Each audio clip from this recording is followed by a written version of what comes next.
Hi, I'm Justin Thomas from LabelLiberation.com, and this is Mortimer Snurd. He was as well known as Mickey Mouse years ago, and every time he was on radio or television, I had to come in, bow down, and my mother would knock on wood and on my head at the same time. And I had to say, duh, which is what Mortimer Snurd always said, because I was the retard in the family. At least that's how I was labeled. This is a letter, an open SOS to Senator McCain and Governor Palin. Consider this SOS a wake-up call to a death threat. Both of you and your ruthless, despicable campaign managers have acted no differently than master hypnotizers, consciously, deliberately, willfully provoking some of your more hypnotized audiences into frenzies with outright lies, distorted insinuations, and twists of truth. When the name of your opponent, Senator Barack Obama, is mentioned by each of you in a deliberately studied, contemptuous manner, the hypnotic effect you are seeking hits its mark and causes dangerous responses from your audiences with shouts of liar, terrorist, kill him, off with his head. Governor Palin, your unwarranted and equally dangerous, ego-driven, deadly marksmanship when you take verbal aim at shooting down all the potential good that Senator Obama could achieve for the world as an enlightened President of the United States of America is in complete contradiction to your calculated claim of cherishing every human life. Everyone must contend with the threat of death. However, the fact is that to live is to die. It is, for rational humans, the unwanted result of the precious gift of life itself. Each of us has been the sperm that is the best swimmer, reaching the target, the egg. That initial life-affirming compulsion to win, to swim with more desperation than the other sperm, may turn into humanity's downfall if we do not recognize the danger of a compulsive win-over-others mentality gone mad. Speedy sperm once evolved into politicians who have yet to take the evolutionary leap of slowing down, reflecting, introspecting, and meditating, have not unlearned enough to move beyond needing to be a winner, requiring a loser for reflection, will blindly propel him or herself to throw integrity aside through cheating and lies to try to win at any cost. When we maintain such a compulsion to stubbornly win, no matter what, we lose the opportunity to detach from our ego. Remaining crazy glued to our ego, we also lose the opportunity to enter the creative realm of ego-free direct perception.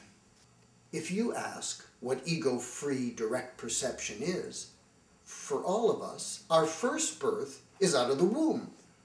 For some of us, paying attention, the second birth, our rebirth, is out of the group, be it the pecking order of a family group we step back from, or of any other group.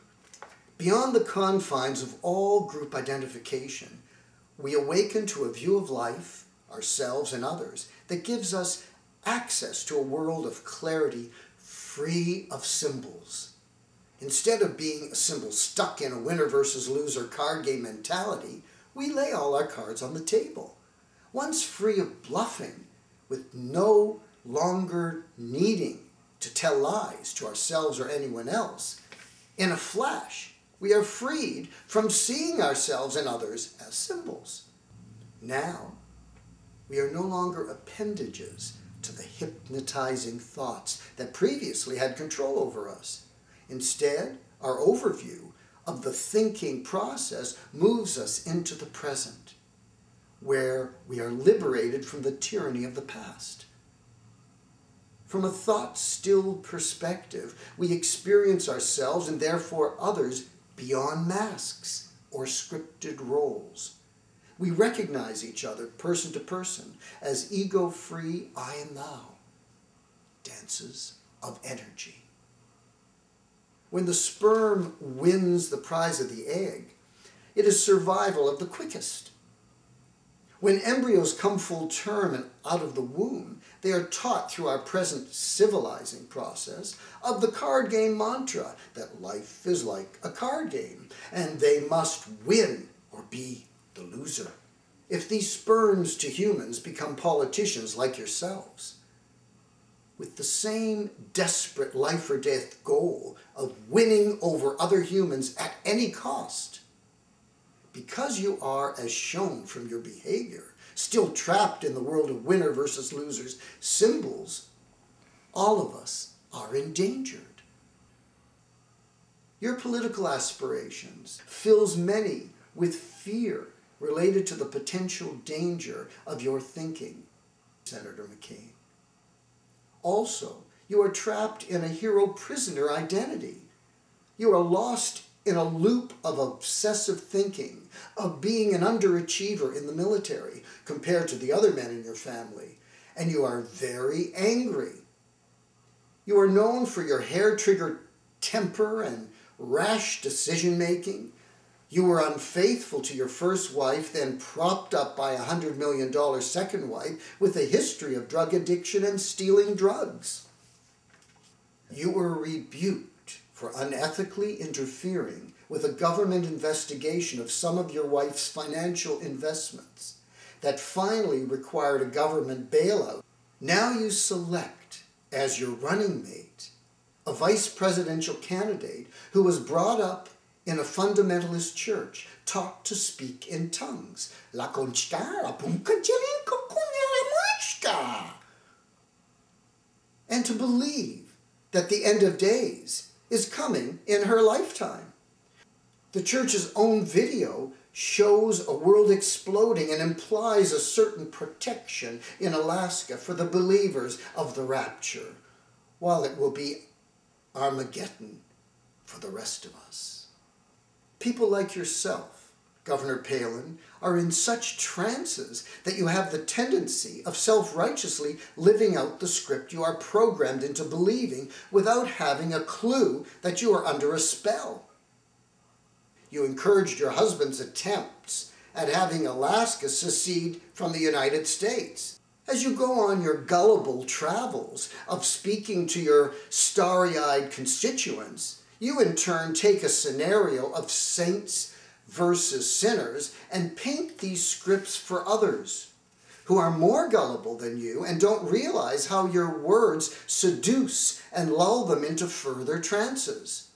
Obviously, neither of you have come to terms with the 7 deadly sins. The first one, pride, pertaining to the ego, perhaps the most difficult sin to overcome. If we respect, as we have been taught, the whole truth and nothing but, would it not be better for humankind for the two of you to stop, look and listen to the lies you are spewing in your campaign and ads as you try to denigrate Senator Obama, and join the Americans and others all over the world who are making an evolutionary leap, moving beyond duplicity, directly and consciously participating in our own ego death, and here and now rebirth. An alternative to a death threat. In wars, people don't kill people. Symbols kill symbols. In prejudice, people don't hate people. Symbols hate symbols. When we come out of the trance, we die as a symbol. Presto! There's no more need for deadly wars, prejudice, or provoking the end of the world, since we will be reborn. Here, now, beyond polarities, labels or symbols, at last we awaken to heaven on earth, seeing ourselves and everyone else as a person first, a part of our greater self.